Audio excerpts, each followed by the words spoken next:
Dopamine by Sharker XD. When humans first entered the galaxy, we always admired their many traits, such as their adrenaline, a chemical so valuable that every single warrior wanted to get their hands on it. However, what has always perplexed me was why most humans were so unwarrior-like from their previous ancestors. Sure, the humans do have a strong military presence, and really that was what most people focus on. However, when I observed human civilians for the first time, many were concentrated on material gain, sexual gain, and of course political gain. As I looked deeper, I saw many artists, writers, workers, traders, and a whole system that revolves around entertainment of some sort. When I shared the info, I found that most of the things that humans liked had little to no appeal to us, with the exceptions being some jokes, the desire for family, not the ones who were failing as a family, and acts of kindness to those who were not doing too well. We quickly concluded that something was driving these humans to seek these other mediums of strange entertainment, and had a desire to know why.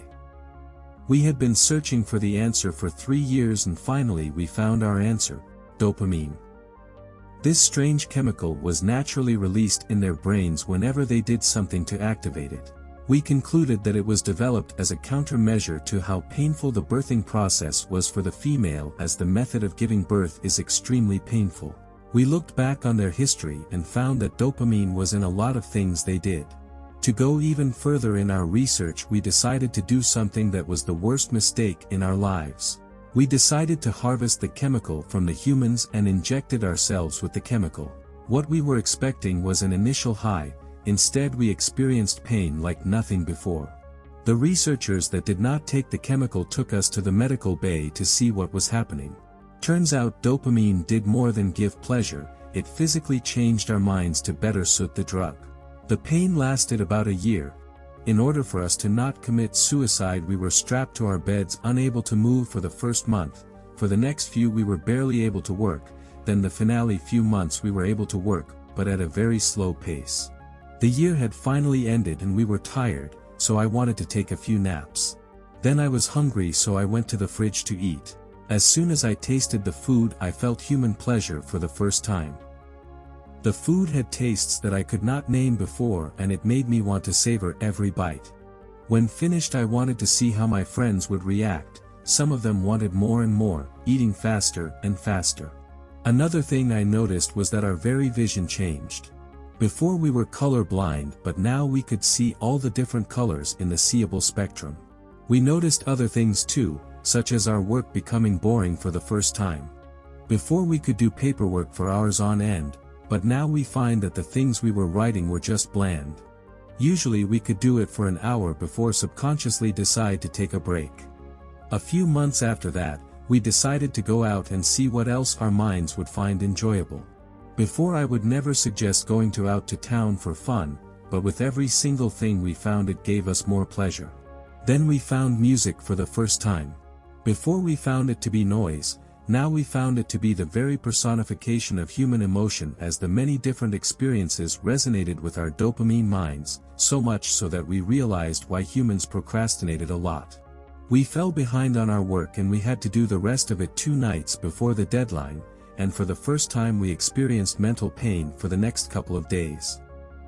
The Council of Science found our experiences concerning. Ultimately, they discontinued the research due to the tremendous pain that was caused a year before. We agreed, but we could not help but feel a little empty and sad. We had wanted to push the research further to see what other benefits could be found, but we could easily see why the council discontinued this research, as the pain aspect could be too much to handle. Aleathea took it the worst. She had been the most enthusiastic one after receiving the dopamine injection, and had actually worked the hardest on this experiment. She had worked with the hopes to finally understand humans and their many complexities. Now as she looked at her work, she would always cry, so much of her life wasted when she could have been spending it to understand her newfound self. Nowadays she spends time at the bar constantly drinking, asking herself over and over again why. Pretty soon the rest of us felt empty as well. Argonite tried to fill his emptiness with music, slowly and surely losing himself. Badaka tried to fill his empty heart by playing role-playing games developed by humans, and fell into a fantasy world of escapism. Finally, my mate Mildias began to question the entirety of the situation, and when she could not find an answer she began to stress eat. I tried to console them, tried to break them of their bad habits.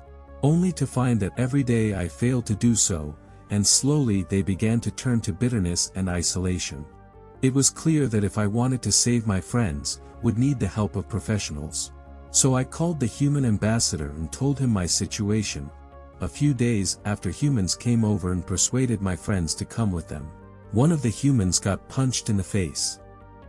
Now we are off to the humans' home world to see a few psychiatrists. Hopefully, me and my friends can cure this emptiness.